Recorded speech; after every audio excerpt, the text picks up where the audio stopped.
Bonjour à tous, bien-aimés du Seigneur. J'aimerais vous parler aujourd'hui du combat. Du combat que l'on mène dans ces jours difficiles, ces jours de confinement. Et j'aimerais vous dire que dans les combats, il y a des difficultés, il y a des souffrances, il y a des luttes, il y a des adversaires, il y a des tentations, il y a des découragements, il y a la maladie qui nous frappe. Mais le plus important, il y a des victoires en Jésus-Christ, notre Sauveur. Et comme Job, l'homme de Dieu, disait, cet homme Job avait subi, lui, pas mal de souffrances dans sa vie. Il avait perdu ses 10 enfants d'un coup. Il avait été atteint d'une maladie. Il était dans la souffrance. Sa femme lui a dit de rogner sans Dieu, mais lui a combattu le bon combat de la foi. Il va dire au Job 7, au verset 1, « Le sort de l'homme sur la terre est celui d'un soldat. » C'est vrai que nous sommes des hommes et des femmes qui avons dit oui à Jésus, et nous savons enrôler dans l'armée de Dieu. Et Dieu veut se servir de nous dans ces difficultés, dans ces problèmes. Nous voyons des choses que nous n'avons jamais vues auparavant. Mais le Seigneur est avec nous, mes frères et sœurs. Prenez courage, fortifiez-vous. J'aimerais vous dire que ce verset nous montre que nous devons combattre coûte que coûte, car nous sommes encore sur la terre. Pour un peu de temps, c'est vrai, parce que celui qui doit venir viendra et nous l'attendons avec impatience. Mais Paul va dire à Timothée, 2 Timothée 2 au verset 4, « Il n'y a pas de soldat qui s'embarrasse des affaires de la vie s'il veut plaire à celui qui l'a enrôlé. » Et j'aimerais vous dire que celui qui nous a enrôlés, il s'appelle Jésus. Nous sommes enrôlés dans ce combat. Et Dieu nous a donné des armes pour pouvoir combattre.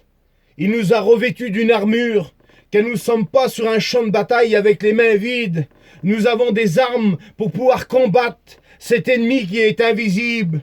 Et nous savons, nous chrétiens, que le combat qu'on mène, ce n'est pas un combat visible, ce n'est pas un combat avec des gens qui sont autour de nous. Non, la Bible dit que vous combattez des esprits mauvais, des dominations. Et sachez que si nous sommes avec Jésus, rien ne pourra nous arriver.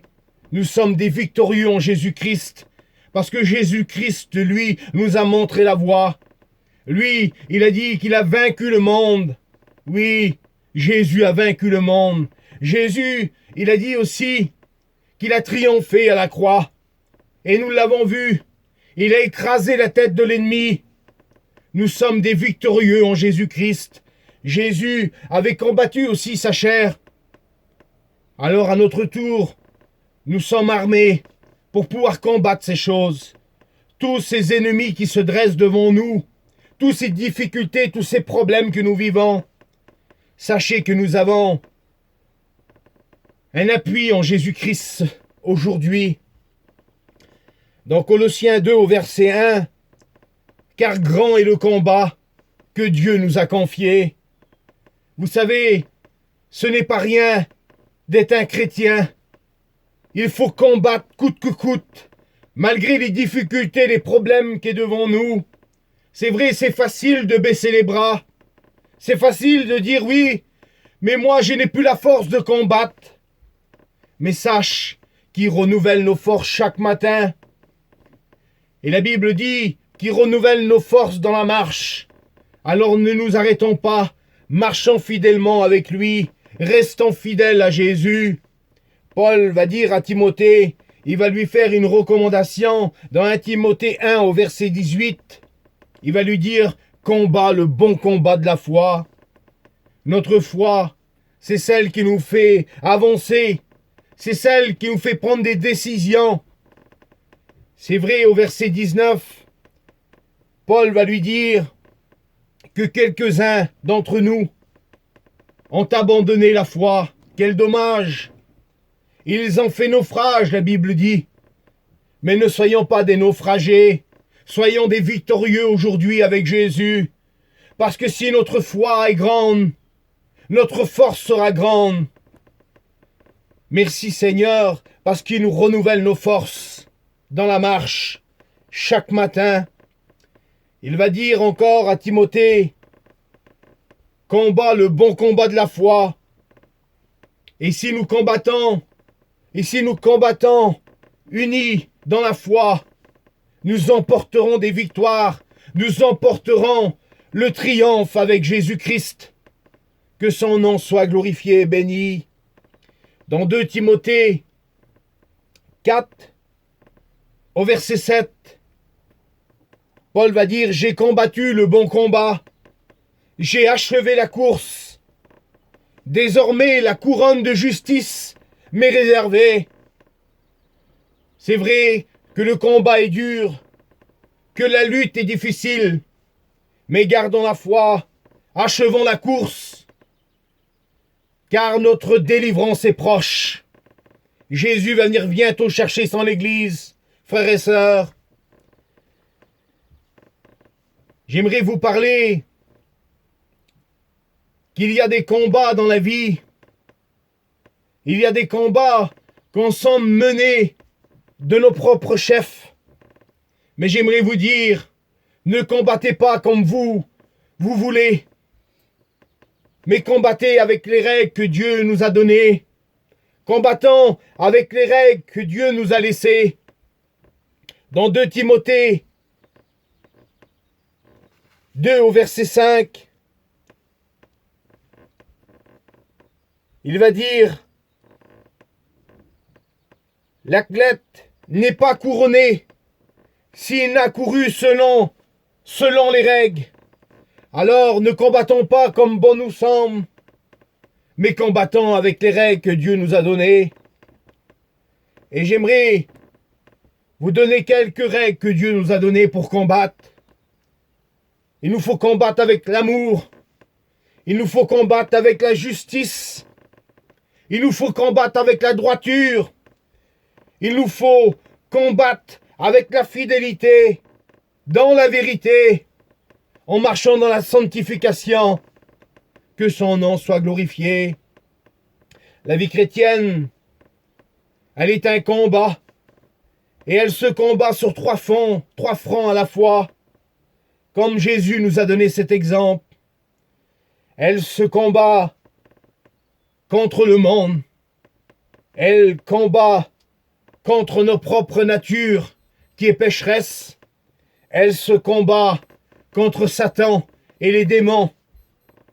Ces 3 choses, Jésus nous a donné un exemple que nous sommes des vainqueurs en Jésus-Christ. C'est pour cela, mes frères et sœurs, dans ces moments difficiles, veillons et prions,